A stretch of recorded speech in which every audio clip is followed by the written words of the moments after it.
नमस्कार, स्वागत आहे तुमचं पिंपरी चिंचवड न्यूज चॅनलवर। आज आता आपण चिंचवड मधील आदित्य बिर्ला हॉस्पिटल जवळच्या रोडवर आहे। तुम्ही आता माझ्या मागे पिंपरी चिंचवड स्मार्ट सिटीचे स्मार्ट रस्ते पाहू शकताय। पण आज मी तुम्हाला स्मार्ट सिटी मधला स्मार्ट ब्रिज दाखवते। पवना नदीच्या स्मार्ट ब्रिजवर आलेलो आहोत। मी तुम्हाला आजची इथली सत्य परिस्थिती दाखवणार आहे। स्मार्ट सिटी मधला जो स्मार्ट पूल आहे त्यावरती बघा स्मार्ट बोर्ड लावलेला आहे।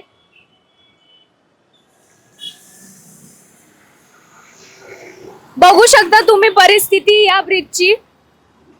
ब्रिजच्या शेजारचा जो कठडा आहे किंवा बॅरिगेटिंग आपण ज्याला म्हणतो ते तुटलेल्या अवस्थेत आहे।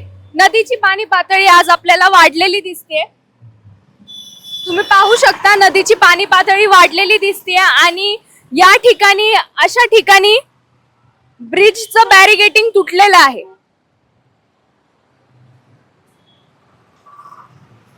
धक्कादायक बाब म्हणजे इतके दिवस उलटूनही इथे तात्पुरते कोणतेच बॅरिगेटिंग लावलेले नाहीयेत।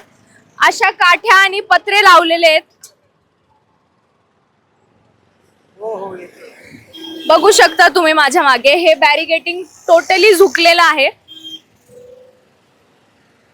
ही स्मार्ट सिटी आपली आहे ही आणि स्मार्ट ब्रिज हे तात्पुरते अशा काठ्या बांधलेल्या आहेत। सहज इथून कोणीही नदीत उडी मारू शकतं किंवा पडू शकतं, अपघात घडू शकतो।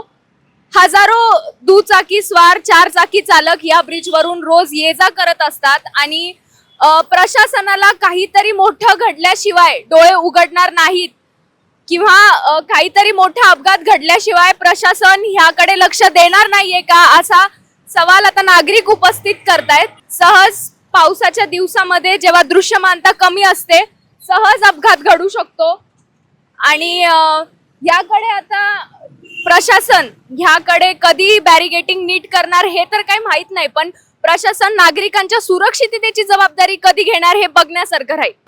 माझ्यासोबत आता एक बाबा आहेत। बाबा, आपलं नाव काय? सीताराम मुजुमदार। किती वय आपलं? 80। रोजची ये जा असते या ब्रिज वरून? हो, रोज ये जा करता? किती दिवस हे असं म्हणजे आधीपासून असं नव्हतं, आता ते झालंय। साधारण 1 महिनाभरापासून ते झालंय। पाणी जेव्हापासून येऊन राहिलंय तेव्हापासून झालंय। काय वाटतं तुम्हाला की हे किती सुरक्षित आहे असं म्हणजे? हे अत्यंत असुरक्षित आहे, त्याला व्यवस्थित चांगलं हे केलं पाहिजे। भीती वाटते का इथून चालत जाताना? हे खूप जवळ आहे, इथे काही सुरक्षा आहे? हो, अगदी। आणि हा तिकडनं येणारा मनुष्याना इकडनं येणारा मनुष्य आला तर फार पंचायत। फुटपाथची रुंदी छोटी आहे। स्मार्ट सिटी म्हणतो आपण, पिंपरी चिंचवडला आपण स्मार्ट सिटी म्हणतो, पण स्मार्ट सिटी असून सुद्धा जर ही अवस्था असेल किंवा आपण एवढा टॅक्स भरतो, टॅक्स भरून सुद्धा जर ही अवस्था असेल तर काय तुम्हाला काय वाटतं एक नागरिक म्हणून? चांगली केली पाहिजे, सोय केली पाहिजे, पर्टिक्युलरली जे सिनियर सिटीजन आहेत त्यांच्याकरता। आम्हाला फार भीती वाटते रात्रीच्या वेळी चालत येताना। येतच नाही आम्हाला अवॉइडच करावं लागतं रात्री। एक तर या व्हेकलचा फार त्रास होतो आणि हे असं अनसेफ आहे।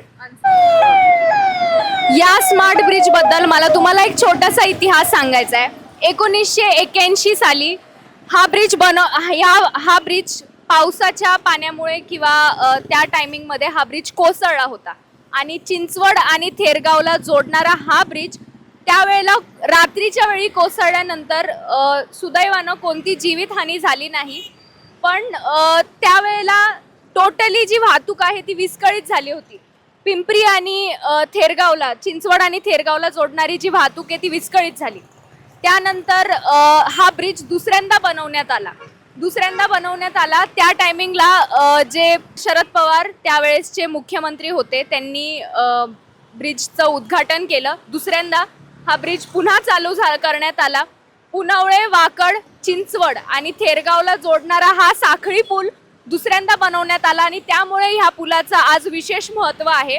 परंतु आता ह्या पुलाची ही अवस्था पाहता नागरिक एकच प्रशासनाकडे मागणी करतायत की हा जो एवढा महत्त्वाचा जो ब्रिज आहे तो लवकरात लवकर दुरुस्त करण्यात यावा, नागरिकांच्या सुरक्षिततेकडे लक्ष द्यावं प्रशासनाने लवकरात लवकर ह्यात काहीतरी पाऊल उचलावं हीच नागरिकांची सगळ्यात मोठी अपेक्षा आहे, माफक अपेक्षा आहे आपण म्हणूयात.